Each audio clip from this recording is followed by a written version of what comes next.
So this is the normal beam probe, and this is the dual crystal TR probe. And here below what we are looking at is 3 probes: angle beam probe 14 into 14 2 megahertz probe, which is 45 degrees, 70 degree and 60 degree. So before of course going about this, we will have to adjust some controls in the machine. So let's see how to go about the control changing controls on the before we take on the straight beam probes.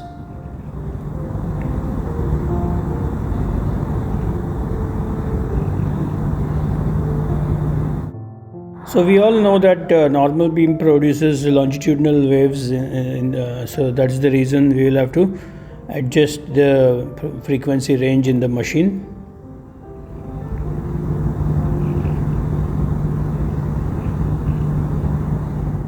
Let's see how to go about that on the machine itself.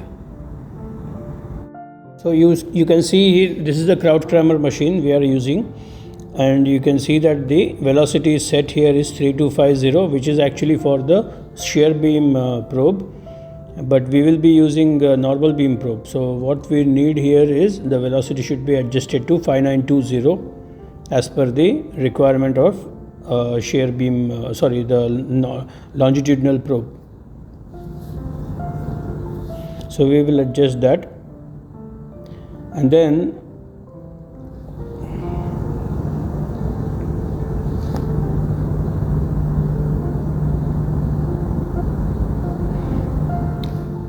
while we do that, we also should change the angle of the, there will be a place where there will be angle beam probe will be shown.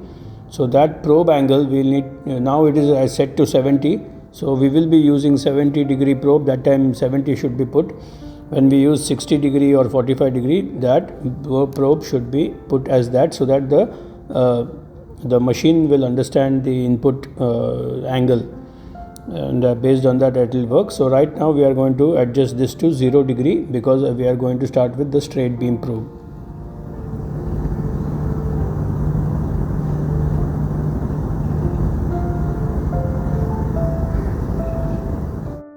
Then we should also update the thickness value. When we will change, we will have to do this at some point of time. Then X value will let us discuss some other time. We will park that for some place. So this, as you know, is a V1 block, and this V1 block, the thickness on the top, the entire block thickness itself is 25 mm. As you know, the block width is around 100 mm, exact 100 mm, because this is a machined block. So this distance is 100 mm exactly, which will be helpful in our calibration.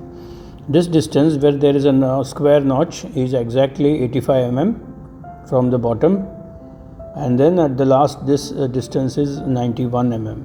So all this help in our calibration of the probe. You can see a curvature radius here. This exactly is 100 mm radius. Now let's come to this perspex. This is called perspex, and this is made of some acrylic plastic material. This is actually 23 mm, and the diameter of this hole is 50 mm. This is side drilled hole, and you know that side drilled hole is very important. So this diameter is around 1.5 mm exact. This basic in mind, let us start the calibration with the TR probe. So the TR probe, we are going to keep it in this position after applying some couplant, and you can see when we put this correspondingly on the CRT screen, you can see this is the adjustment right now. You can see the range is 100 mm, probe delay velocity is 5920 as we required. So here we see that the first back wall echo we are getting exactly at 25 mm, which is the thickness of the block, which is what we want to verify. And you can see that the second back wall echo is at 50 mm exactly, and which is what we want. So it's exactly showing as that. The third back wall echo should come exactly at 3 times the thickness of the block, which is 75 mm, and you can see exactly it is coming at that. So it is showing here 75 mm, You can see that's exactly 75.07, and that is our third back wall echo. So once you did that, at fourth back wall echo, now you can check, which should be exactly at 100, which is 4 times the thickness of the block, and exactly the fourth back wall echo is coming at 100 mm. There we are. During all this while, you must have noticed that we have increased the gain to around 64 dB so that we can get the fourth back wall echo a bit higher.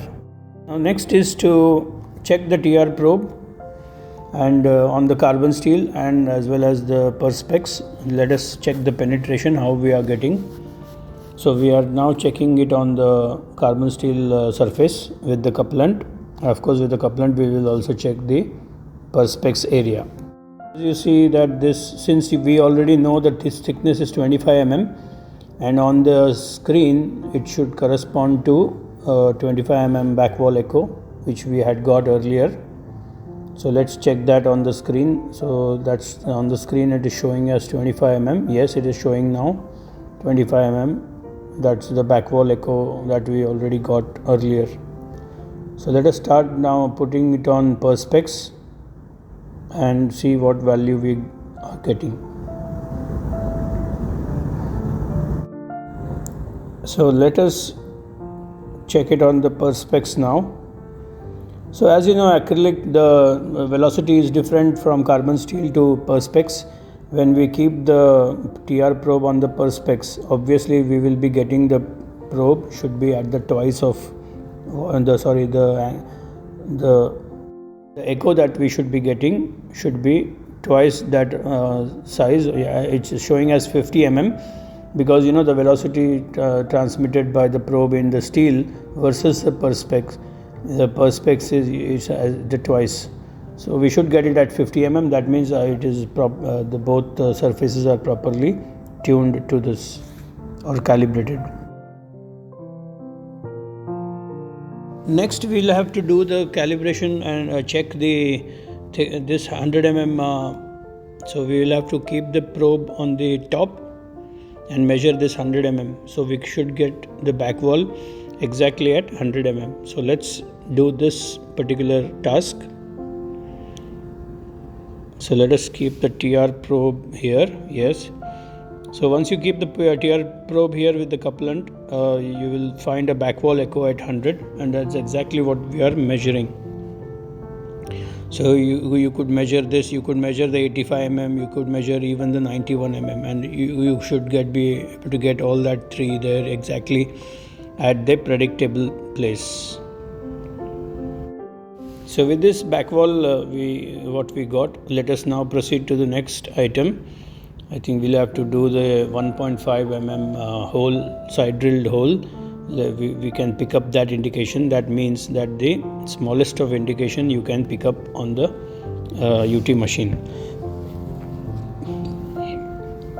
So this is the 1.5 mm side drilled hole, and with this if we pick up the distance from which that hole is there, should be around 14.4 mm.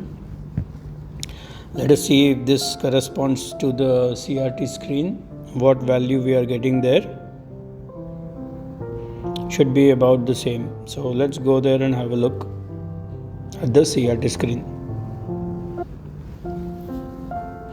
This whole video you should watch it at 0.75 the speed, so that you will get a little bit faster.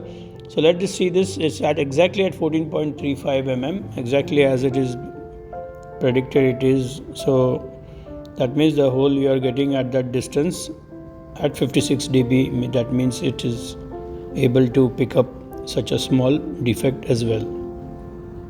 Let's find the resolution of this machine. Resolution is nothing but basically the differentiation between the couple of flaws. So in this case, differentiation between 91 mm, 85 mm and 100 mm is what we need to see, that how the echoes will be side by side, but still we can easily able to read them. So the first echo back wall we should get it at 100. second 91, and then 85. So you can see this first, these are the 3 echoes, and these 3 echoes does mean that we are able to pick up all the 3 indications at various depth. So the first is at 100 mm already. Let's check the value of the second back wall echo. Second back wall echo must be around 91 mm. That's where it is. Yes, 91 mm is the second back wall echo. The third one should be around 85 mm. So let us check the third one as well. As it is at 85 mm. So these 3 are easily distinguishable. That means the resolution is very sharp for all these 3 echoes. The last test would be, of course, for finding out the dead zone. So let us invert the perspex and take an indication from here. So we should be getting around 5 mm in this case, which will also tell us about our dead zone. So you can see on the CRT screen now we are reading at exactly 5.2 mm. This is our dead zone. So this is now machine is calibrated.